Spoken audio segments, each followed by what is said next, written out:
Doctor గారు obesity అనేది simple lack of will పవరా? లేదండి అదంత సింపుల్ కాదు. నేను ఇందాక మీకు చెప్పినట్టు ద మోస్ట్ ఇంపార్టెంట్ ఒబేసిటీలో most important component genetics. Okay. బాడీలో మీకు చాలా జీన్స్ ఉంటాయి. మీకు ఆబాబ్ జీన్ అని ఉంటుంది, MC4R అని ఉంటుంది, లెప్టిన్ రిసెప్టర్, మల్టిపుల్ జీన్స్ ఉంటాయి. ఫర్ ఇన్స్టెన్స్ మీరు చూసే ఉంటారు, సేమ్ ఫ్యామిలీలో ఇద్దరు సిబ్లింగ్స్ ఉన్నారనుకోండి, ఇద్దరు బ్రదర్స్ ఉన్నారనుకోండి, చాలాసార్లు ఒకటి సన్నగా ఉంటాడు, ఒకటి లావుగా ఉంటాడు. Same life style, same diet, same jeans అయినా సరే ఈ జెనెటిక్స్ వీళ్ళకి జెనెటిక్స్లో ఏంటంటే మైక్రో డిలీషన్స్ ఇవి ఉంటాయి అన్నమాట కొన్ని.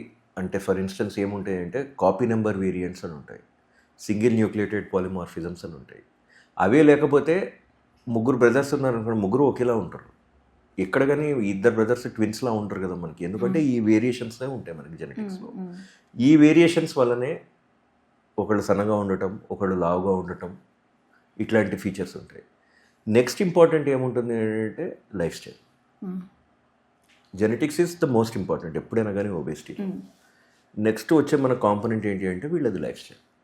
వీళ్ళు ఎలా ఉంటున్నారు, ఫిజికల్ యాక్టివిటీ ఎలా చేస్తున్నారు. సపోజ్ ఇద్దరు బ్రదర్స్ ఉన్నారు, సపోజ్ ఇద్దరు ట్విన్స్ని తీసుకోండి. వీళ్ళకి అన్లైక్ బ్రదర్స్ వీళ్ళకి ఐడెంటికల్ జీన్స్ ఉంటాయి, ఐడెంటికల్ ట్విన్స్ అనుకోండి. అయినా సరే చాలా సిచ్యువేషన్స్లో మనకు ఒకటి సన్నగా ఒకటి లావుగా వస్తాడు. ఎందుకని? ఒకటి లైఫ్ స్టైల్ బాగుంటే ఒకటి సరిగ్గా ఉంటాడు, ఒకటి లైఫ్ స్టైల్ బాగాలేకపోతే he will be obese. Third one ఏంటి అంటే స్క్రీన్ టైం. ఇట్లాంటివి మనకి చాలా మేజర్ ఫ్యాక్టర్స్ కాజ్ చేస్తాయి. ఎంతసేపు స్క్రీన్ చూస్తున్నాము. మోస్ట్ ఇంపార్టెంట్ స్క్రీన్ టైం గురించి మేము ఎందుకు అంత ఎంఫసిస్ ఇస్తామంటే దేర్ సెటైటీ క్యూస్ అని ఉంటాయి. అంటే ఇంకేంటంటే మీరు ఎప్పుడైనా తింటున్నప్పుడు జస్ట్ లైక్ మీరు వాటర్ తాగుతున్నప్పుడు మీకు ఎక్కువ తాగినాక మీకు బాడీ ఇనఫ్ అని ఎప్పుడు ఎట్లా చెప్తుందో, తింటున్నప్పుడు కూడా మీకు బాడీ సెటైటీ క్యూస్ ఇస్తుంది. చాలు, తిన్నది చాలు, ఇంకా నాకు సరిపడినంత ఎనర్జీ వచ్చింది అని. కానీ అవి చాలా సటిల్గా ఉంటాయి సెటైటీ క్యూస్. అంటే అంత మనకి కొట్టొచ్చినట్టు కనపడవు, జస్ట్ బాడీ మనకి హింట్ చేస్తూ ఉంటుంది. అదే మీరు వేరే వాటి మీద ఫోకస్ చేస్తుంటే, టీవీ మీద చూస్తున్నప్పుడు దీని మీద ఫోకస్ చేస్తున్నారు అనుకోండి, you ignore the satiety cues, you continue eating. So over a period of time obesity ఎట్లాంటిది అంటే, సపోజ్ మీరు డైలీ 200 క్యాలరీస్ తింటున్నారు, ఎక్స్ట్రా తింటున్నారు అనుకోండి. 200 క్యాలరీస్ అంటే simple just 1 or 2 sweets or just 1 extra large cup of coffee అనుకోండి, which over a period of time నెలకి ఒక 1 kilo పెరగడం మొదలెడతారు. So you do the same energy excess over 1 year ఒక 10 kilos ఈజీగా మీకు తెలియకుండానే మీరు వెయిట్ పెరిగిపోతారు. దీస్ ఆర్ మిస్సింగ్ అనమాట. అందుకనే మనం టీవీ చూస్తున్నప్పుడు, స్క్రీన్ టైం లేనప్పుడు చెప్తుంటాం most important thing in weight loss is diet. Next is exercise. Exercise విషయంలో కూడా చాలామంది ఏం మిస్టేక్ చేస్తారు అంటే, నేను వాకింగ్ చేస్తున్నాను 40 నిమిషాలు 45 నిమిషాలు, దాంతో నేను వెయిట్ తగ్గలేదు. అది సరిపోదు. Walking is only just maintenance exercise. మీరు ఎప్పుడైనా వెయిట్ తగ్గాలంటే you have to do what is known as resistance exercise. Walking చేస్తే వెయిట్ తగ్గిపోతాము అనేది చాలా మంది అనుకుంటారు. అది చాలా పెద్ద అపోహ. వాకింగ్తో జనరలీ మోస్ట్ ఇంపార్టెంట్ గుర్తుపెట్టుకోండి, ఎక్సర్సైజ్ 2 types ఉంటుంది. Cardio, resistance. Broad types cardio, resistance. మీరు వాకింగ్ చేస్తున్నారు, రన్నింగ్ చేస్తున్నారు, స్విమ్మింగ్ చేస్తున్నారు అనేది కార్డియో. జెంటిల్ కార్డియో ఎక్సర్సైజ్కి ఎప్పుడు వెయిట్ లాస్ అవ్వరు. If you do more strain అంటే రన్నింగ్ లాంటిది, స్విమ్మింగ్ లాంటిది అంటే కొంతమేరకు వెయిట్ లాస్ అవ్వచ్చు. More important for weight loss and conditioning ఏంటి అంటే రెసిస్టెన్స్ ఎక్సర్సైజ్. అంటే when you're doing an exercise against a resistance, అంటే వెయిట్స్ ఎత్తడము, ఇట్లాంటి వాటిని we call them resistance exercises అనమాట. రెసిస్టెన్స్ ఎక్సర్సైజెస్ వలన మీకు ఏమవుతుంది అంటే మజిల్ గ్లూకోజ్ టేకప్ చేయటము, ఈ గ్లూకోజ్ ఫ్యాట్లోకి వెళ్ళకుండా మజిల్లోకి వెళ్ళటము, లివర్ దాన్ని ప్రాసెస్ చేయటము, మజిల్ మాస్ పెరగటము, ఇట్లాంటివన్నీ రెసిస్టెన్స్ ఎక్సర్సైజెస్ వల్ల అవుతాయి. రెండోది ఏంటంటే రెసిస్టెన్స్ ఎక్సర్సైజ్ చేశాక దాని ఎఫెక్ట్ ఎంటైర్ డే మజిల్ మీద ఉంటుంది. మజిల్ గ్లూకోజ్ టేకప్ చేయటము, ఇట్లాంటి వాటి మీద ఉంటుంది. Muscle is the only tissue insulin లేనప్పుడు కూడా గ్లూకోజ్ టేకప్ చేసేది. So resistance exercise at least 2 to 3 sets of resistance exercises per week చేయకపోతే వెయిట్ లాస్ సాధారణంగా జరగదు. చాలామంది రెసిస్టెన్స్ ఎక్సర్సైజెస్ స్కిప్ చేస్తారు. సో దానివలన ఎంత ఎక్సర్సైజ్ చేసినా వెయిట్ లాస్ అవుతుంది. డాక్టర్ గారు, ఎవరైతే వెయిట్ గెయిన్ అవుతున్నారో, నేను లావుగా ఉన్నా కానీ నేను తినేది ఇంతే కానీ బాడీ పెరుగుతుంది అంటారు. కొంతమంది చాలా బాగా తింటారు కానీ వాళ్ళు లీన్గా ఉంటారు. ఏంటి డిఫరెన్స్ ఎందువల్ల? అంటే ఇది అగైన్ జెనెటిక్స్ అండి. ఎందుకంటే మీకు బాడీలో you have 2 kinds of fat, white fat, brown fat. White fat ఏం చేస్తుంది అంటే ఎనర్జీ స్టోర్ చేస్తుంది.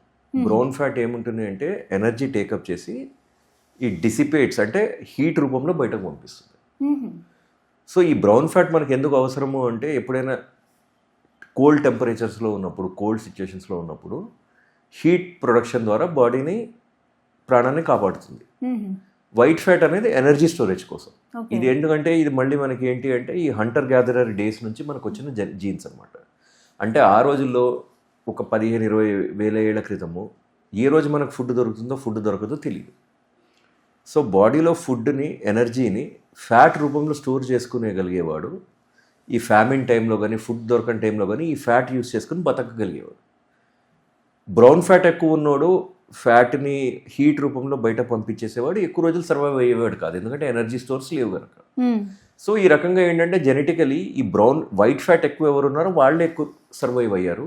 అదే జీన్స్ ప్రాపిగేట్ ఈ రోజులో చాలామంది 90% వరల్డ్ పాపులేషన్లో ఎక్కువ వైట్ ఫ్యాట్ ఉంటుంది బ్రౌన్ ఫ్యాట్ కంటే. సర్వైవ్ అయిన వాళ్ళ నుంచి పుట్టిన వాళ్ళు కనుక వాళ్ళకి బ్రౌన్ ఫ్యాట్ ఉంది. ఇప్పుడు మన వైట్ ఫ్యాట్ ఎక్కువ ఉంటుంది. ఇప్పుడు మనకి ఎనర్జీ లాస్ ఇట్లాంటి ప్రాబ్లమ్స్ ఏం లేవు కనుక, ఫుడ్ రోజు దొరుకుతుంది కనుక ఈ సిచ్యువేషన్లో ఈ వైట్ ఫ్యాట్ మనకి నెగిటివ్ అవుతుంది.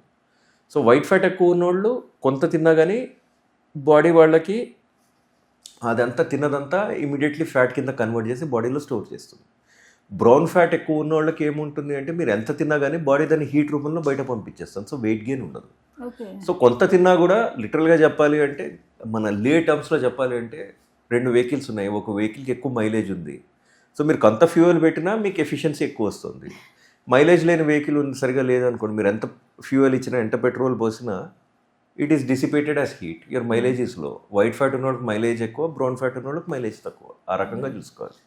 It's a simplistic explanation, but బేసిక్గా అర్థం చేసుకోవడానికి ఇదే పనిచేస్తుంది. పేషెంట్స్ చాలాసార్లు చెప్పేది ఇట్ ఈస్ కరెక్ట్. చాలా తక్కువ తిన్నా they are gaining fat because they have more white fat genes. Okay, అంటే ఒబెసిటీ అనేది కాస్మెటిక్ ఇష్యూను ఆర్ మెడికల్ ఇష్యూగా చూడాలి? Obesity is an endocrine issue, completely endocrine issue. It is a medical problem. Nowadays మీకు major disorders అన్నీ కూడా they are calling it a chronic disease. Diabetes, thyroid, PCOS ఎలా chronic diseases, obesity కూడా chronic disease. దీనికి short term treatment కాదు. Obesity requires life long treatment. డయాబెటీస్కి మీరు treatment lifelong ఎట్లా తీసుకుంటున్నారో ఒబేసిటీ కూడా లైఫ్ లాంగ్ తీసుకోవాలి. ఒబేసిటీ వల్ల కాస్మెటిక్ కన్సర్న్స్ రావచ్చు, ఎందుకంటే ఫ్యాట్ రావడం వలన బాడీ షేప్ ఆల్టర్ అవటము, ఫేస్ ఆల్టర్ అవటం ఇట్లాంటివి ఉండొచ్చు. కానీ essentially it is a medical condition and it is a chronic medical condition. అంటే chronic in the sense lifelong మీరు ట్రీట్మెంట్ తీసుకోవాలి. ఓకే, అంటే ఇప్పుడు వెయిట్ లాస్కి మనం ఇప్పటి వరకు ఫుడ్ గురించి మాట్లాడుకున్నాం, ఇవన్నీ మాట్లాడుకున్నాం. ఇది కూడా దాటి వెయిట్ లాస్ ఇంజెక్షన్స్ ఇవి ఎంతవరకు సేఫ్? మీరు ఎవరికి ప్రిఫర్ చేస్తారు? దీనికి కూడా ఏజ్ లిమిట్ ఏమైనా ఉందా? ఎన్నాళ్ళు ఒకవేళ ఇంజెక్షన్ తీసుకుంటే ఎన్నాళ్ళు వెయిట్ గెయిన్ అవ్వకుండా ఉంటారు? అంటే చూడండి, వెయిట్ లాస్ గురించి మెడికల్ థెరపీ 70s నుంచి స్టార్ట్ అయింది. ఇనీషియలీ మనం ఏంటంటే యాంఫిటమైన్, సిబుట్రమైన్, రిమోనోబ్యాంట్ ఇలాంటి మెడిసిన్స్ అన్ని వాడేవాళ్ళం 80s నుంచి. ఫస్ట్ ఆఫ్ ఆల్ వాటికి ఎఫికసీ ఎక్కువ ఉండేది కాదు. 5 to 10%, maximum 5 to 8% weight loss అయ్యేది. They had major side effects. ఎంత మేజర్ సైడ్ ఎఫెక్ట్స్ అంటే literally we stop using them. వాడటం మానేసాం. సైడ్ ఎఫెక్ట్స్ ఎక్కువ వచ్చి they were ban. Some of this medicines ban కూడా అయ్యాయి లేటర్ ఆన్.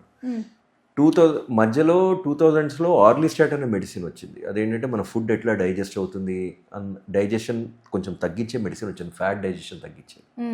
ఇప్పటికి కూడా మనం ఆర్లిస్టాట్ వాడతాం. ద ఓన్లీ రీజన్ మనం ఆర్లిస్టాట్ వాడేది ఏంటంటే బికాస్ ఇట్ ఈస్ సేఫ్.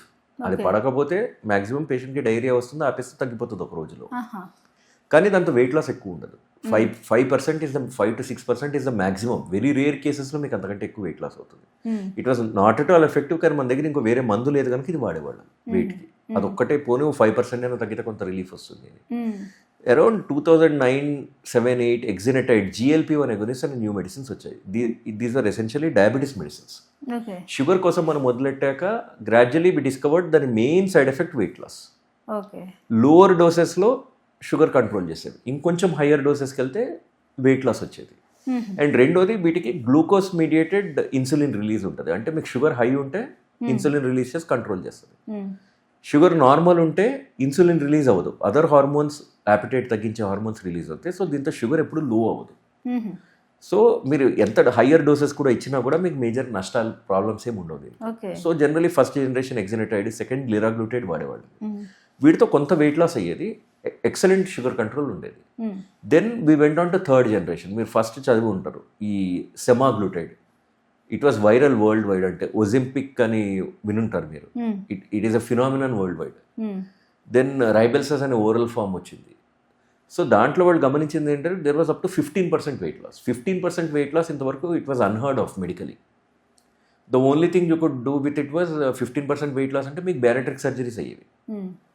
బ్యారిట్రిక్ సర్జరీస్లో కూడా ప్రాబ్లం ఏముంటుందంటే originally malabsorptive procedures and restrictive procedures చేసేవాళ్ళు. Slowly over period of time malabsorptive risky అని they were doing only restrictive procedures, అంటే స్టమక్ కట్ చేస్తారు, sleeve gastrectomy. దీంతో ఒక 15 to 20% వెయిట్ లాస్ ఈజీగా అవుతుంది. కానీ ప్రాబ్లం ఏంటంటే ఒక 2 years లోపల బాడీ ఏదో ఒక మార్గం కనుక్కుంటుంది మళ్ళీ తిరిగి వెయిట్ పెంచడానికి. సో 2 years తర్వాత ఆల్మోస్ట్ ఫుల్ వెయిట్ రీగైన్ అయిపోయేది. మళ్ళీ దీన్ని మెయింటైన్ చేయాలంటే ఏదో ఒక మెడికేషన్స్ ఇవ్వాల్సి వచ్చేది. కానీ ఇప్పుడు ఈ సెమాగ్లూటైడ్, ఈ ఒజింపిక్ వచ్చాక, ఒజింపిక్ అండ్ విగోవి అని మార్కెట్ చేస్తారు, ఇది వచ్చాక అదే 15% వితౌట్ సర్జరీ మనకి రావడం మొదలెట్టింది. అండ్ మేజర్ సైడ్ ఎఫెక్ట్స్ సాధారణంగా ఉండవు. జనరలీ మనం ఏం చేస్తాము అంటే డిప్రెషన్ ఉన్నవాళ్ళకి, క్లినికల్ డిప్రెషన్ ఉన్న వాళ్ళకి సాధారణంగా స్టార్ట్ చేయాలి. ఎందుకంటే ఒకసారి తినకపోతే ఒకసారి డిప్రెషన్ ఎక్కువ అవ్వచ్చు. ఎందుకంటే తిన్నప్పుడు మనకి బాడీలో ఆనందమైననే ఎండోకెనాబినాయిడ్ పెరుగుతుంది. ఆ పెరగడం వలన సంతోషం వస్తుంది. ఆకలి లేనప్పుడు ఈ ఎండోకెనాబినాయిడ్ తగ్గితే ఆల్రెడీ డిప్రెషన్లో ఉన్నవాళ్ళు డిప్రెషన్ పెరగచ్చు, అందుకని పెంచాం. రెండోది ఏంటంటే బికాజ్ ఇది మందులు ప్యాంక్రస్ మీద పనిచేస్తాయి కనుక ప్యాంక్రటైటిస్ ఉండే పేషెంట్స్కి సాధారణంగా మనం ప్రిఫర్ చేయాలి. అవి చాలా రేర్, ప్యాంక్రటైటిస్ అంత కామన్ కాదు, అరుదుగా ఉంటాయి. మూడోది ఏంటి అంటే మెడ్యులరీ థైరాయిడ్ క్యాన్సర్ అనే క్యాన్సర్ ఉన్న వాళ్ళకి మెడిసిన్ పెడితే ఆర్ ఆ రిస్క్ ఉన్న వాళ్ళ ఫ్యామిలీ హిస్టరీ ఉన్న వాళ్ళకి పెడితే slight risk in increase in medullary thyroid cancer, అన్ని థైరాయిడ్ క్యాన్సర్స్ కాదు, మెడ్యులరీ థైరాయిడ్ క్యాన్సర్ ఉన్న వాళ్ళలో మనం ఈ మెడిసిన్ స్టార్ట్ చేయాలి. మెడ్యులరీ థైరాయిడ్ క్యాన్సర్ చాలా చాలా రేర్. అంటే ఫర్ ఇన్స్టెన్స్ నేను గత 13 ఏళ్ల ప్రాక్టీస్లో నేను 340 కేసెస్ చూసాను మెడ్యులరీ థైరాయిడ్ క్యాన్సర్. అంత రేర్ అది. చాలాసార్లు వందల సార్లు మనము వాటికి టెస్ట్ చేస్తాం, ఎప్పుడు నెగిటివే వస్తాయి. యూజువల్లీ స్ట్రాంగ్ ఫ్యామిలీ హిస్టరీ ఉంటుంది. ఈ కండిషన్స్లో తప్ప సాధారణంగా ఇంకా ఏ పేషెంట్లోనూ వీటితో మేజర్ సైడ్ ఎఫెక్ట్స్ ఉండవు. సోషల్ మీడియాలో వీటి మీద ఈ మెడిసిన్స్ వలన చాలా ప్రాబ్లమ్స్ వస్తున్నాయి. నెక్స్ట్ దీని తర్వాత టిర్జపెటైడ్ అని ఇంకొక మెడిసిన్ వచ్చింది, మీరు చూస్తుంటారు, మోంజారో అని. ఇంకా even more sensational, it was a dual agonist. GLP and GIP అని 2 హార్మోన్స్ మీద యాక్ట్ చేస్తుంది. దీంతో అప్ టు 22% వరకు వెయిట్ లాస్ అవుతుంది. ఈ 2 మెడిసిన్స్ వలన చాలా ప్రాబ్లమ్స్ వస్తాయి. చూపు కోల్పోతున్నారు, గాల్ స్టోన్స్ వస్తున్నాయి. ఇలాంటి సోషల్ మీడియాలో విపరీతమైన వార్తలు వచ్చాయి. ఇది ఆర్ నాట్ కరెక్ట్. NAION అనే రెటీనా ప్రాబ్లం ఉంటుంది. అది కొన్ని 1,00,000 మందిలో 4-5 రిపోర్ట్ అవుతుంది, అంత రేర్. అండ్ చాలా మందిలో మొదట్లో మెడిసిన్ స్టార్ట్ చేసేటప్పుడు రెటీనా స్టేటస్ చూడకుండా స్టార్ట్ చేసేవాళ్ళు. ఈ రోజుల్లో ఏంటి అంటే అది చాలా మందికి ఆ ప్రీ ఎగ్జిస్టింగ్ ముందు నుంచి ఉన్న రెటినోపతి కూడా అయి ఉండొచ్చు. ఎందుకంటే చాలాసార్లు డయాబెటిక్ పేషెంట్స్ స్టార్ట్ చేస్తాం, వాళ్ళకి ఆల్రెడీ రెటీనా ప్రాబ్లమ్స్ ఉంటాయి. అందుకే ఈ రోజుల్లో ఏంటి అంటే మేము వచ్చిన ప్రతి పేషెంట్కి రెటీనా స్క్రీనింగ్ చేసి ప్రాబ్లం లేని వాళ్ళనే పెడుతున్నాం. ఈ గత ఏడాది ఇండియాకి మెడిసిన్స్ వచ్చి ఆల్మోస్ట్ ఇంజెక్టబుల్ మెడిసిన్స్ వచ్చి ఆల్మోస్ట్ 1 year అయింది. ఈ 1 yearలో నేను కొన్ని 100 మందికి పెట్టి ఉంటాను. Many of them have excellent weight loss వచ్చింది. చాలా మందికి మంచి డయాబెటీస్ కంట్రోల్ కూడా అవుతుంది. సైడ్ ఎఫెక్ట్స్ చాలా minimal, only gastrointestinal side effects ఉంటాయి. దీనికి ఏజ్ మార్జిన్ ఏమైనా ఉందా? ఏజ్ మార్జిన్ ఉంటుందండి. క్లియర్ కట్గా బిలో 18 years వాడకూడదు. 18 to 19 adolescent is the cutoff. సెమాగ్లూటైడ్కి 18, టిర్జపెటైడ్కి 19 is the cutoff. Almost same age. పిల్లల్లో మాత్రమే ఎట్టి పరిస్థితుల్లో వాడం. రెండోది ఏంటి అంటే మిగతా కండిషన్స్లో జనరల్ కండిషన్ చూసి వాడతాము. ప్రెగ్నెన్సీ ప్లాన్ చేసుకునే వాళ్ళలో నెక్స్ట్ 2 monthsలో ప్రెగ్నెంట్ అయ్యే వాళ్ళలో మాత్రం ఇది వాడకూడదు. ఎందుకంటే ఎనీ న్యూ మెడిసిన్ కొత్తగా వచ్చినప్పుడు ప్రెగ్నెన్సీ ప్లానింగ్ స్టేజ్లో ఏ మెడిసిన్ వాడకూడదు. నాట్ ఓన్లీ ఈ మెడిసిన్స్. వాటి సేఫ్టీ ప్రెగ్నెన్సీలో ప్రూవ్ అయ్యే వరకు మనం ఎట్టి పరిస్థితుల్లో వాడము. ఇది ప్రూవ్ అవ్వాలంటే ఇట్ టేక్స్ 10 to 15 years. ఇవి న్యూయర్ మెడిసిన్స్ కనుక ఇప్పట్లో వీ కెనాట్ యూస్ దెమ్. అంటే ఒక్కసారి ఇంజెక్షన్ తీసుకుంటే సరిపోతుందా? దీనికి కూడా డోసెస్ కానీ 3 monthsకి ఒకసారి కానీ అలా ఏమైనా ఉంటుంది? ఈ మెడిసిన్స్ వీక్లీ బేసిస్ మీద తీసుకోవాలండి. Weekly basis. రెండోది ఏంటి అంటే మెడిసిన్కి ఒక ఆప్టిమమ్ డోస్ ఉంటుంది.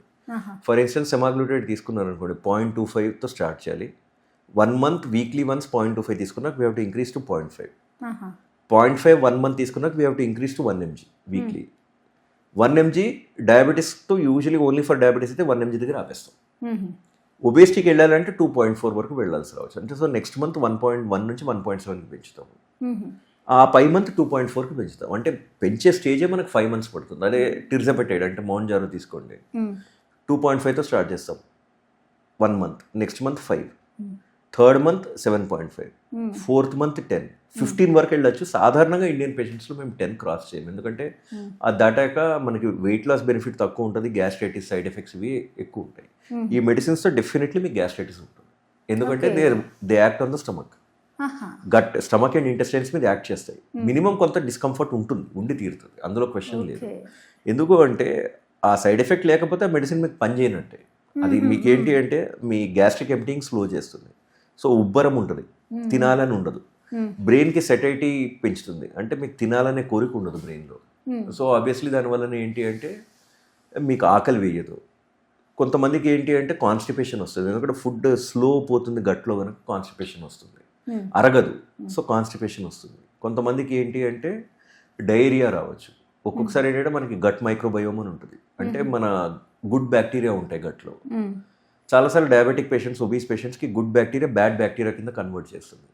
ఈ డ్రగ్తో ఉండే అడ్వాంటేజ్ ఏంటంటే it restores the good bacteria, gut microbiome change చేస్తుంది. ఈ చేంజ్ ఫేజ్లో మీకు డయేరియా అది కొంత రావచ్చు కొంతమందికి, ఎస్పెషలీ ఇది టిర్జపెటైడ్ మోంజారాతో కొంచెం డయేరియా రిస్క్ ఉంటుంది, ఇన్సిడెన్స్ ఉంటుంది. ఇవన్నీ కొంచెం, అందుకని మనం ఫుల్ డోసెస్తో ఎప్పుడు స్టార్ట్ చేయం. We start with low doses, gradually పెంచితే మేజర్ ప్రాబ్లమ్స్ ఉండవు. Once we reach the highest dose, tolerated dose, we maintain it. For instance suppose మీరు మోంజారో 10 mg వరకు వెళ్ళాలి, 5 mgతోనే మీకు 20 kilos వెయిట్ లాస్ వచ్చింది అనుకోండి, there is no point in increasing. పెంచే అవసరం లేదు, రెస్పాన్స్ వస్తున్నప్పుడు పెంచాల్సిన అవసరం లేదు. కావాల్సిన వెయిట్ లాస్ వచ్చిన తర్వాత ఇవి ఆపేయచ్చా? ఇవి ఆపేయటం అన్నది చూడండి, ఇందాక మీకు చెప్పినట్టు diabetes is a chronic disease. So just like sugar, obesity కూడా అలాగే క్రానిక్ డిసీజ్. మీరు డయాబెటీస్ ట్రీట్మెంట్ ఆపుతారా, నార్మల్ అయ్యారని ఆపరు. ఒబేసిటీ ట్రీట్మెంట్ కూడా మీరు ఆపలేరు. మీరు ఆపేస్తే ఏమవుతుంది, ఇమీడియట్లీ మీకు వెయిట్ రీగెయిన్ అయిపోతుంది. ఇది లైఫ్ టైం తీసుకో. చాలా మంది ideally these are lifetime medications. సింపుల్గా చెప్పండి, మీరు ఎక్సర్సైజ్ చేశారు 3 నెలలు, వెయిట్ లాస్ అయింది, ఆపేశారు, ఏమవుతుంది? మళ్ళీ వస్తుంది. డైట్ చేశారు, ఆపేస్తే same thing for the medicine. In medicine వల్ల వెయిట్ రీగెయిన్ అవుతుంది, మీరు ఆపేయటం వల్ల వెయిట్ రీగెయిన్ అవుతుంది. మీరు ఏ ఇంటర్వెన్షన్ చేసినా దాన్ని ఆపేస్తే వెయిట్ రీగెయిన్ అవుతుంది. ఐడియలీ మీరు లైఫ్ టైం వాడాలి, కానీ చాలా మంది లైఫ్ టైం వాడడానికి ఇష్టపడరు. అట్లాంటి సిచ్యువేషన్లో మీరు ఏం చేయాలి అంటే, ఒక 10-15 kilos వెయిట్ లాస్ అయింది అనుకోండి, మీ మొబిలిటీ ఇంప్రూవ్ అవుతుంది, మీరు నడవగలరు, ఎక్సర్సైజ్ చేయగలరు, ఆయాసం అది తగ్గుతుంది. మెల్లమెల్లగా మీరు డైట్లో మార్పులు చేసుకోవాలి. మీకు ఒక ఐడియా వస్తుంది ఎన్ని క్యాలరీస్ మీరు తినాలి, ఏ రకంగా తినాలి, హెల్తీ డైట్ అనేది. సపోజ్ ఫర్ ఇన్స్టెన్స్ ఈ మెడిసిన్ మీరు వాడుతున్నారు అనుకోండి, ఎనర్జీ డెన్స్ ఆయిలీ ఫుడ్స్ తిన్నారనుకోండి, మీరు తట్టుకోలేరు, ఎందుకంటే మీకు బ్రెయిన్ మీకు సిగ్నల్స్ పంపిస్తూ ఉంటుంది ఇది మంచిది కాదు అని. సో ఆ పద్ధతిలో మీరు తింటాం నేర్చుకోవాలి. ప్రోటీన్ ఎక్కువ తినాలి, లేకపోతే like any weight loss intervention మీకు మజిల్ లాస్ ఉంటుంది, ప్రోటీన్ ఎక్కువ తినాలి. ఒక రకంగా ఈ మెడిసిన్ మీకు ఏ రకమైన ఫుడ్ తినాలో నేర్పిస్తుంది. సో మీరు అదే డైట్ మెయింటైన్ చేయాలి. మీ మొబిలిటీ ఇంప్రూవ్ అయింది కనుక ఫిజికల్ యాక్టివిటీ మీరు ఇంప్రూవ్ చేసుకోవచ్చు. ఫిజికల్ యాక్టివిటీ ఇంప్రూవ్ చేశాక మెడిసిన్ స్టాప్ చేయాలి అనుకుంటే that is a patients decision. ఇప్పటికైతే ఎలా ఆపాలి అన్నది గైడ్ లైన్స్ ఉండవు, కానీ రొటీన్గా క్లినికల్ ప్రాక్టీస్లో మేము ఏం చేస్తాము అంటే మళ్ళీ తగ్గించుకుంటూ వస్తాం. ఒకేసారి మీరు సపోజ్ 10 mgకి వెళ్ళారనుకోండి, సడన్గా ఆపేస్తే వెయిట్ రీగెయిన్ అవుతుంది. ఒక పక్కన లైఫ్ స్టైల్ చేసుకుంటూ మళ్ళీ 7.5 ఒక 4-5 months హైయెస్ట్ డోస్ మీద పెట్టి వెయిట్ లాస్ అయ్యింది, సరిపడినంత వెయిట్ లాస్ వచ్చింది అంటే తగ్గించుకుంటూ రావాలి. But at the same time మీరు లైఫ్ స్టైల్తో రీప్లేస్ చేయాలి. అండ్ చాలామందికి ఒక విషయం మర్చిపోతూ ఉంటారు, మీరు వెయిట్ లాస్ అవ్వడానికి మీరు ఎక్సర్సైజ్ చేసిన దానికంటే వెయిట్ లాస్ మెయింటైన్ చేయడానికి మీరు ఎక్కువ ఎక్సర్సైజ్ చేయాలి. ఈ అపోహ చాలా మందికి ఈ కాన్సెప్ట్ తెలియదు. ఎందుకు అంటే మీరు బరువు ఎక్కువ ఉన్నప్పుడు మీ బాడీ ఒక అమౌంట్ ఆఫ్ ఎనర్జీ స్పెండ్ చేస్తూ ఉంటుంది రోజు నడవటానికి. సపోజ్ మీరు 110 kilos ఉన్నారనుకోండి, బాడీ ఒక 250-300 calories జస్ట్ లైక్ దట్ నడవటానికి రోజు వారి పనులకి చేస్తుంది. అదే మీ వెయిట్ 95కి వచ్చింది అనుకోండి, మీ బాడీ 250 స్పెండ్ చేయదు, ఓన్లీ 150 స్పెండ్ చేస్తుంది, ఎందుకంటే మీ బరువు ఇప్పుడు తక్కువ ఉంది కనుక అంత ఎనర్జీ అవసరం లేదు. ఆ ఎక్స్ట్రా 100 calories మీరే ఎక్సర్సైజ్ ద్వారా బర్న్ చేయాలి, లేకపోతే మీరు వెయిట్ గెయిన్ అవుతారు. ఇక మధుమేహం విషయానికి వస్తే, డయాబెటిక్ అనేది ఎప్పటికీ తగ్గనటువంటి డిసీజ్గా మనం చూడాలా? ఒక్కసారి మెడిసిన్ మొదలెడితే లైఫ్ టైం వేసుకోవాలా, లేదా మన ఫుడ్ హ్యాబిట్స్తో సెట్ చేసుకోవచ్చు? చూడండి, డయాబెటీస్ విషయంలో చాలా మందికి ఉండే అపోహ ఏంటి అంటే 2 types ఆఫ్ డయాబెటీస్ ఉంది అనుకుంటారు, Type 1 and Type 2. ఇలా కాదు, డయాబెటీస్లో కొన్ని 100 రకాలు ఉన్నాయి. Type 1 డయాబెటీస్ ఉంది, Type 2 డయాబెటీస్ ఉంది, ప్రెగ్నెన్సీలో వచ్చే జెస్టేషనల్ డయాబెటీస్ ఉంది, ప్యాంక్రియాస్ ప్రాబ్లమ్స్ వల్ల వచ్చే ప్యాంక్రియాటిక్ డయాబెటీస్ అని ఉంటుంది, మోనోజెనిక్ డయాబెటీస్ అని ఉంటుంది, అంటే జన్యుపరమైన డిఫెక్ట్స్ వలన మోనోజెనిక్ డయాబెటీస్ అంటారు. అవి కొన్ని 100 రకాలు ఉన్నాయి ఈ రోజుల్లో. ఎవ్రీ ఇయర్ 3-4 జీన్స్ డిస్కవర్ చేస్తున్నాం. సాధారణంగా Type 1 డయాబెటీస్ పిల్లల్లో ఇన్సులిన్ లేమి వల్ల వచ్చేది, అది పెద్దవాళ్ళలో కూడా వస్తుంది, దాన్ని లాడా అంటాం, latent autoimmune diabetes of adult.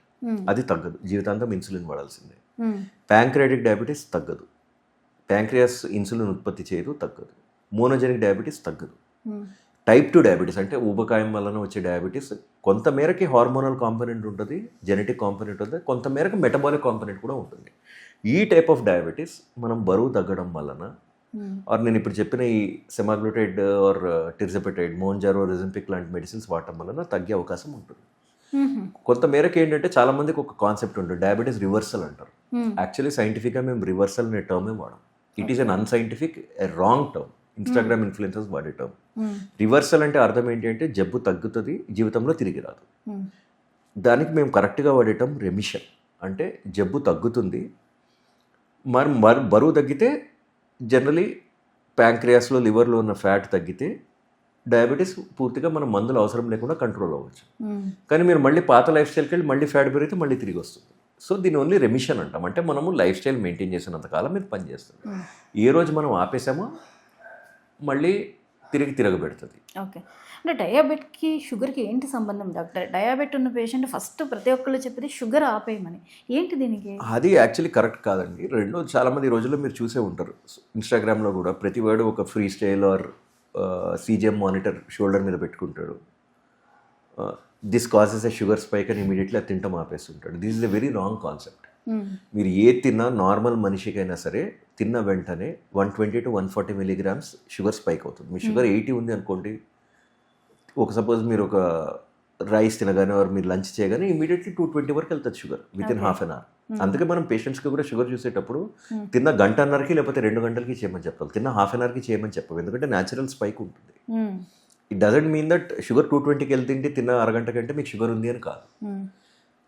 తర్వాత ఇన్సులిన్ ప్రొడక్షన్ పెరిగి ఒక గంటన్నరకు అది నార్మల్కి వస్తుంది. నార్మల్కి రాకపోతే దాని అర్థం మీకు డయాబెటీస్ ఉంది అని. ఓకే, సో చాలామందికి అపోహ ఏముంటుంది అంటే షుగర్ వల్ల డయాబెటీస్ వస్తుందని కాదు. సపోజ్ మీరు షుగర్ అసలు పూర్తిగా షుగర్ అవాయిడ్ చేస్తారు, కానీ రోజు ఓన్లీ ఫ్యాట్ ద్వారా మీరు 5000 క్యాలరీస్ తీసుకుంటే మీకు డయాబెటీస్ వస్తుంది. It is energy excess which causes diabetes. But as far as we're concern, మేము పేషెంట్స్కి షుగర్ అవాయిడ్ చేయమని ఎందుకు చెప్తామంటే ఎక్సెస్ ఎంప్టీ క్యాలరీస్ అంటారు. అంటే ఒకసారి షుగర్ వచ్చాక జస్ట్ షుగర్ తీసుకుంటే దాంట్లో మీకు మైక్రోన్యూట్రియంట్స్ ఉండవు, విటమిన్స్ ఉండవు, ప్రోటీన్ ఉండదు, ఏమీ లేకుండా జస్ట్ కార్బోహైడ్రేట్ వల్ల షుగర్ 200 to 300 వెళ్తుంది. దానివలన మీకు బాడీలో అదర్ ఆర్గన్స్ ఎఫెక్ట్ అవుతాం, షుగర్ స్పైక్ వల్ల అవుతుంది అని చెప్పి మనం అవాయిడ్ చేయమని చెప్తాం తప్ప షుగర్ తింటే డయాబెటీస్ వస్తుంది అనేది ఇలాంటి అపోహ. ఓకే, మరి షుగర్ నాకు వచ్చింది అనే సిమ్టమ్ ఏమైనా ఉంటుందా? సాధారణంగా ఎర్లీ స్టేజెస్లో డయాబెటీస్కి సిమ్టమ్స్ ఉండవండి. ఓకే, ఈ diabetes almost not only diabetes, అన్ని hormone disorders, even thyroid screening వల్లనే మీరు పికప్ చేయగలరు.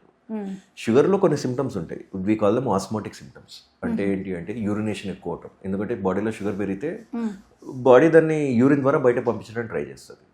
యూరినేషన్ ఎక్కువ అవటం వలన డిహైడ్రేషన్, వాటర్ తాగడం, ఆకలి ఎక్కువ పెరగడం, ఇన్సులిన్ లెవెల్స్ పెరుగుతాయి, ఆకలి ఎక్కువ పెరుగుతుంది, టిష్యూ బ్రేక్ డౌన్ వలన. అంటే వీటిని పాలిడిప్సీ అంటే ఎక్కువ థర్స్ట్, పాలియూరియా అంటే ఎక్కువ యూరిన్, పాలిఫేజియా అంటే ఆకలి ఎక్కువ అవటం. ఇవి లేట్ స్టేజెస్లో వస్తాయి. షుగర్స్ 300, 350, HbA1c అంటే 3 months యావరేజ్ 10 దాటినప్పుడు వచ్చే వాటిని we call them osmotic symptoms. కొంతమందికి ఏంటంటే ఇంకా ఎక్కువ రోజులు షుగర్ ఎక్కువ ఉంటే నరాల మంటలు, తిమ్మిర్లు రావటం, ఇవన్నీ న్యూరోపతి అనమాట. హైపర్గ్లైసిమిక్ న్యూరోపతి, డయాబెటిక్ న్యూరోపతి అంటాం. ఇంకా లేట్ స్టేజెస్లో వస్తే కిడ్నీ ఎఫెక్ట్ అవటము, ఇలాంటివన్నీ అవుతాయి, రెటినల్ ప్రాబ్లమ్స్ ఇవన్నీ వస్తాయి. అంతవరకు మనం ఆగకూడదు. అందుకే రొటీన్ స్క్రీనింగ్ చేసుకుంటూ ఉండాలి, రెగ్యులర్ స్క్రీనింగ్ చేసుకుంటూ ఉండాలి. బెస్ట్ మెథడ్ ఆఫ్ స్క్రీనింగ్ ఏంటి అంటే ల్యాబ్స్ మీద హోల్ బాడీ ప్యాకేజెస్ చెకప్స్ వీటి మీద డిపెండ్ అవడం కంటే ఇంట్లో ఒక గ్లూకోమీటర్ పెట్టుకోండి, మానిటర్ యువర్ షుగర్స్ వేరే టైమ్స్లో మానిటర్ చేసుకోండి. ఈ రోజుల్లో డయాబెటీస్ లేని వాళ్ళు ఇంట్లో ఎవరో ఒకళ్ళు ఉంటారు, ప్రతి వాడు ఒక గ్లూకోమీటర్ పెట్టుకోవాలి. తినకముందు షుగర్ 100 దాటింది అంటే ప్రీ డయాబెటిక్ స్టేజ్, తిన్న తర్వాత 140 దాటింది అంటే ప్రీ డయాబెటిక్ స్టేజ్. తినకముందు షుగర్, ఫాస్టింగ్ షుగర్ 126 దాటింది అంటే ప్రాబబ్లీ యూఆర్ డయాబెటిక్. 200 కన్సిస్టెంట్గా, అంటే 2-3 అకేషన్స్, ఒకసారి చూసుకుంటే కాదు, 2-3 అకేషన్స్, తిన్న గంటన్నరకి లేకపోతే 2 గంటలకి 200 దాటింది అంటే you're diabetic. It is simple method. మీరు హోమ్ స్క్రీనింగ్ చేసుకుంటూ ఉండాలి మధ్య మధ్యలో. ఎప్పుడైనా మీకు సిమ్టమ్స్ ఎక్కువైంది అంటే ఫస్ట్ మీరు వెళ్ళి ఎండోక్రైనాలజిస్ట్ని కలవండి. ఓకే, అంటే షుగర్ కోసం తీసుకునే ట్రీట్మెంట్ కానివ్వండి, వాడే మెడిసిన్స్ కానివ్వండి, షుగర్ని కంట్రోల్లో ఉంచడానికైనా షుగర్ అనేది ఎప్పటికీ పూర్తిగా తగ్గనటువంటి డిసీజ్ అయినా అసలు మెడిసిన్స్ దేనికి ఇస్తారు? చాలామందికి ఒక అపోహ ఉంటుంది, షుగర్ కంట్రోల్ చేయడానికి మనం మెడికేషన్స్ ఇస్తున్నాం. మన షుగర్ కంట్రోల్ చేయడానికి ఎండోక్రైనాలజిస్ట్ మెడికేషన్ ఇవ్వడు. ఎందుకంటే ఒక 2-3 months షుగర్ కొంచెం హై ఉన్నా వచ్చే మేజర్ నష్టం ఏమీ లేదు. మ్యాక్సిమం ఇంకోసారి యూరినేట్ చేస్తాడు. మనకి షుగర్ మనం ఎందుకు ట్రీట్ చేస్తున్నాం అంటే డయాబెటీస్ వలన వాస్క్యులర్ చేంజెస్ అవుతాయి, అంటే రక్తనాళాల్లో చేంజెస్ అవుతాయి. వీటిని మైక్రో అండ్ మ్యాక్రో వాస్క్యులర్ అంటాం. మైక్రో వాస్క్యులర్ చేంజెస్ అంటే చిన్న రక్తనాళాలు ఎఫెక్ట్ అవడం వల్ల నరాలు దెబ్బతింటాయి, కిడ్నీ దెబ్బతింటుంది, రెటీనా దెబ్బతింటుంది. They are the main 3 major microvascular complications. Macrovascular complications అంటే పెద్ద రక్తనాళాలు దెబ్బతింటాయి, దానివల్ల స్ట్రోక్ రిస్క్ పెరుగుతుంది, గుండెపోటు రిస్క్ ఎక్కువ పెరుగుతుంది, తర్వాత పెరిఫరల్ ఆర్టరియల్ డిసీజ్ వస్తుంది. దానివల్ల అంటే కాళ్ళు తీసేయటము, వేళ్ళు తీసేయటం ఇలాంటి ప్రాబ్లమ్స్ వస్తాయి. మనం ఇవి ప్రివెంట్ చేయడానికి డయాబెటీస్ ట్రీట్ చేస్తుంది. ఎందుకు అంటే మైక్రో అండ్ మైక్రోవాస్కులర్ కాంప్లికేషన్స్ వల్లనే డెత్ అవుతుంది. చాలా మంది డయాబెటీస్ గురించి బాధ అవుతారు. In fact 90% of the diabetic patients చనిపోయేది కార్డియాక్ ఇష్యూస్ వల్లనే. మీరు ఇవాళ ఏ హాస్పిటల్లో ఏ కార్డియాక్ వార్డుకి వెళ్ళినా, హార్ట్ ఫెయిలియర్ వచ్చినా, లేకపోతే కార్డియాక్ మీకు హార్ట్ అటాక్స్ వచ్చినా 90% of them will be diabetics. Diabetes వచ్చాక ఆటోమేటిక్గా హైపర్ టెన్షన్ వస్తుంది. కిడ్నీ వార్డ్కి వెళ్తే 90% ఆఫ్ క్రానిక్ కిడ్నీ డిసీజ్ డయాబెటీసే ఉంటుంది. డయాలసిస్ మీద ఉన్న వాళ్ళు 90% మందికి డయాబెటీస్ ఉంటుంది. యాంప్యుటేషన్స్ అయిన వాళ్ళకి, యాక్సిడెంట్స్లో కాకుండా రొటీన్ యాంప్యుటేషన్స్ అయిన వాళ్ళకి almost 95% will be diabetics. Neuropathy, retinal problems ఉంటే చాలామంది రెటినోపతి వచ్చిన వాళ్ళలో మెజారిటీ విల్ బి డయాబెటిక్స్. మీకు ఈవెన్ న్యూరోపతి, నర్వ్ ప్రాబ్లమ్స్ ఉండి మంటలు ఉండే వాళ్ళకి మెజారిటీ న్యూరో క్లినిక్స్లో ఉండేవాళ్ళు will be diabetics. Simple neuro strokes ఉన్న వాళ్ళు lot of people will be diabetic. So ఈ కాంప్లికేషన్ అనేది ప్రివెంట్ చేయడం కోసం మనం ట్రీట్ చేస్తున్నాం తప్ప షుగర్ లెవెల్స్ తగ్గించడానికి కాదు. సో అందుకే లాంగ్ టర్మ్, అందుకే డయాబెటిక్ పేషెంట్స్కి ఎప్పుడు డయాబెటీస్ మెడిసిన్స్తో పాటు we give them cholesterol medications కంపల్సరీగా ఇస్తాం. ఈ కొలెస్ట్రాల్ మెడికేషన్ కొలెస్ట్రాల్ తగ్గించడానికి కాదు. చాలామంది పేషెంట్స్ వస్తారు, కొలెస్ట్రాల్ నార్మల్ ఉంది కదా మరి ఎందుకు ఇస్తున్నారు? మనం ఇస్తున్నది కొలెస్ట్రాల్ తగ్గించడానికి కాదు, రక్తనాళాల్లో కొవ్వు పేరుకుపోకుండా ఉంటాను. It is a preventive strategy. ఒకప్పుడు ఆస్పిరిన్ ఇచ్చేవాళ్ళు, ఈ రోజులో ప్రతి మనిషికి ఆస్పిరిన్ పెట్టట్లేదు. ఎందుకంటే దానివల్ల వచ్చే డేంజర్స్ ఎక్కువ, బ్లీడింగ్ ఎక్కువ, బెనిఫిట్ తక్కువ. అందుకే వీఆర్ గివింగ్ స్టాటిన్. డయాబెటీస్ వచ్చాక ఆటోమేటిక్గా, టైప్ 2 డయాబెటీస్ వచ్చాక ఆటోమేటిక్గా they will develop vessel stiffness and hypertension వచ్చేస్తుంది. That is why we give a antihypertensive. ఎందుకంటే not only for BP control, యూరిన్లో ప్రోటీన్ లాస్ అవ్వడానికి ఏస్ ఇన్హిబిటర్స్ ఆర్ ఏఆర్బీస్ అనే medicines రొటీన్గా ఇస్తాం. స్మాల్ డోస్ డయాబెటీస్ లేని వాళ్ళకి కూడా ఇస్తాం. సో దీనివల్ల ఏంటంటే long term kidney damage prevent చేయడానికి ఇస్తాం. B12 చాలా మందికి ఇస్తాం, ఎందుకని డయాబెటీస్ వల్ల వచ్చే న్యూరోపతి తగ్గకుండా. డయాబెటీస్లో ఇన్వీరియబ్లీ మెట్ఫార్మిన్ వాడతాం. మెట్ఫార్మిన్ వల్ల B12 తగ్గుతుంది, కానీ మెట్ఫార్మిన్ లేకుండా డయాబెటీస్ ట్రీట్మెంట్ ఉండదు చాలా మందిలో. సో ఒక పక్కన మెట్ఫార్మిన్ ఇవ్వాలి, ఒక పక్క B12 ఇవ్వాల్సింది. ఈ ప్రాబ్లమ్స్ అన్ని ట్రీట్ చేయడానికి ఒక హోలిస్టిక్, సిస్టమాటిక్, ఆల్రౌండ్ ట్రీట్మెంట్ అంటే ఎండోక్రైనాలజిస్ట్ చేస్తాడు డయాబెటీస్. ఇది మనం డయాబెటీస్ ట్రీట్మెంట్ చేస్తున్నది ఇవాళ షుగర్ తగ్గించడానికి కాదు, 15 ఏళ్ల తర్వాత హార్ట్ డిసీజ్ రాకుండా ఉండడానికి. అండ్ ఎస్పెషల్లీ ఇండియన్స్కి థిన్ ఫ్యాట్ ఫినోటైప్ అంటారు, చూడటానికి సన్నగా ఉన్న ట్రంకల్ ఫ్యాట్ ఉంటుంది, దీనివల్ల రిస్క్ ఎక్కువ. రెండు మనకి వెస్టర్న్ పాపులేషన్తో పోలిస్తే ఒక 10 ఏళ్ల ముందు హార్ట్ అటాక్స్ వస్తాయి. ఇవి రాకుండా ఉండటం కోసం ఈ మెడిసిన్స్ అన్ని ఇస్తున్నాం. డాక్టర్ గారు, మరి థైరాయిడ్ కూడా ఇలాగే లైఫ్ టైం టాబ్లెట్ వేసుకోవాల్సిందేనా? 90% ఆఫ్ ద కేసెస్ థైరాయిడ్ మీరు లైఫ్ టైం మెడిసిన్ తీసుకోవాలండి. సాధారణంగా థైరాయిడ్ రావడానికి 3 మేజర్ రీజన్స్ ఉంటాయి. ఒకటి ఐరన్ డెఫిషియన్సీ. ఐరన్ డెఫిషియన్సీ లేని రోజుల్లో ఇంత లార్జ్ గాయిటర్, ఇక్కడ గాయిటర్ స్వెల్లింగ్ ఇది ఉండేది, మల్టీనాడ్యులర్ గాయిటర్స్, లార్జ్ గాయిటర్స్ ఉండేవి. ఈ రోజుల్లో ప్రపంచంలో మ్యాక్సిమం ఐడైజ్ సాల్ట్ వాడే country India. Salt iodisation is compulsory in India. మీరు ఒక 20 ఏళ్ల క్రితం చాలా మంది లార్జ్ గాయిటర్స్ చూసేవాళ్ళు, ఈ రోజుల్లో చూడట్లేదు వాళ్ళని. ఎందుకంటే everybody has started using iodised salt. So లిటరల్గా ఐరన్ డెఫిషియన్సీ థైరాయిడ్ అనేది ఇండియాలో దాదాపు పోయింది. ఈ రోజుల్లో ఏంటి అంటే అనవసరంగా పింక్ సాల్ట్ ఇలాంటి వాటిని పబ్లిసిటీ చేస్తూ ఉండడం వలన మళ్ళీ ప్రాబ్లం తిరిగి వచ్చే ప్రమాదం ఉంది. యాక్చువల్లీ హిమాలయన్ పింక్ సాల్ట్ వరల్డ్లో most iron deficient salt. Himalayan regions are the most iron deficient reasons.